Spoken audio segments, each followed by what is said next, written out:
facility. Well, make sure you say it. Right? I'm saying it. David was a little confused. He said, I'm not going to buy sewing supplies. So Yeah. So The outside sucks, but one day it'll be clean. Right. Well, he I got lost here. Like, I had no idea.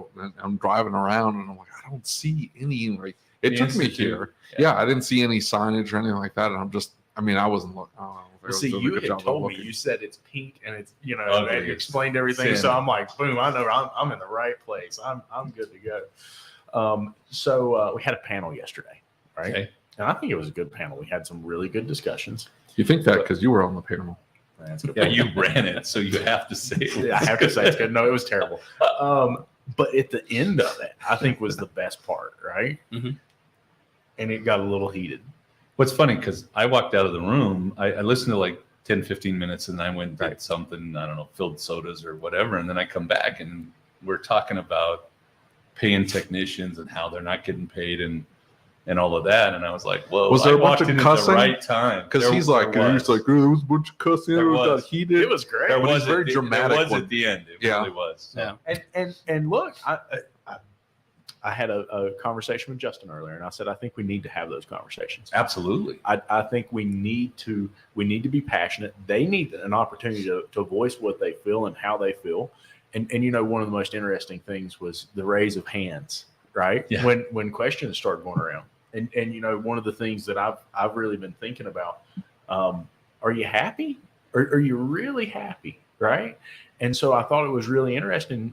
That gentleman says, hey, how many love your job? And every hand in the room went up. Yeah. That was pretty powerful. But they also, just being a tech, it's almost like you can't be happy. Yeah. Right? Because, one of the things that was stated was, you get that car in your bay, you've seen it for 3 days, and you come to work and you're like, I don't want to be here. Right. And if you're going to be a tech, that's going to happen. That's your job. I mean, frankly, I'm pretty sure you've had some podcasts where you got somebody on that was like, oh crap, this is not going to be good. I don't want to be here, but it's your job, right? You absolutely, you work through it. I sidetrack the conversation is what I do. And we go off in the left field. That's the to best keep it way. interesting. Thank you. Yeah. I was entirely validated. Podcast over. We're done.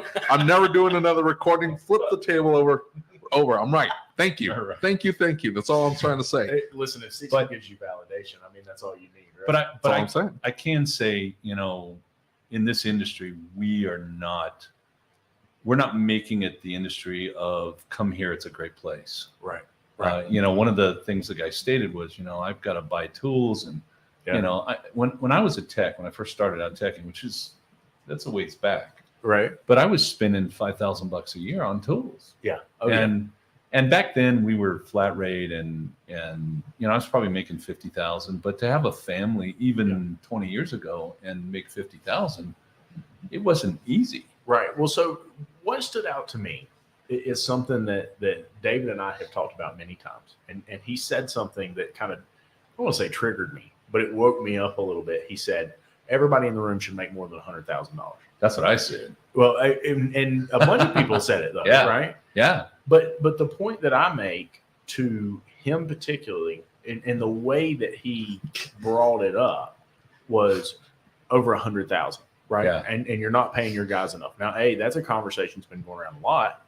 But B, why 100,000? Why is that? Why not an arbitrary- 150? Right. Why not 200? Is that an arbitrary number? It is an arbitrary number. We even had some people saying, well, I'd gladly pay you that, but you have to have the experience, the knowledge, and the training in order for me to value that. So part of the problem is not, obviously I think the biggest part of the problem is the shop and the way the shop runs and what they charge and how they think about themselves.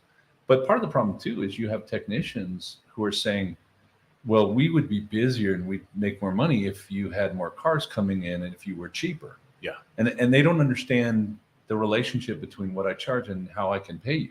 Exactly. And so some technicians believe the reason that we're not busy is that, we're too expensive. Yeah. I've heard a lot say that. And I've heard people complain that. And they think if they lower the price, they're going to be busier, but then they would also complain about the cars they work on. So when you bring in a discount customer or a cheaper customer, you're going to be working on older cars and more POS, right? Yeah. And, in my experience, and I've been consulting now, coaching for 21 years. Right. And, we have currently about between 150 and 160 shops that we work with. And the shops that are the busiest and the most profitable are also the most expensive. Right. They're not the cheap shops. Yep. I'm going to end the live stream. Okay. Folks that want to hear the rest of the story, We're going to continue the That's it. conversation. You're gonna so have you to better come to the podcast. That's it. We have a podcast. Yeah, I think so. That's what we're here for.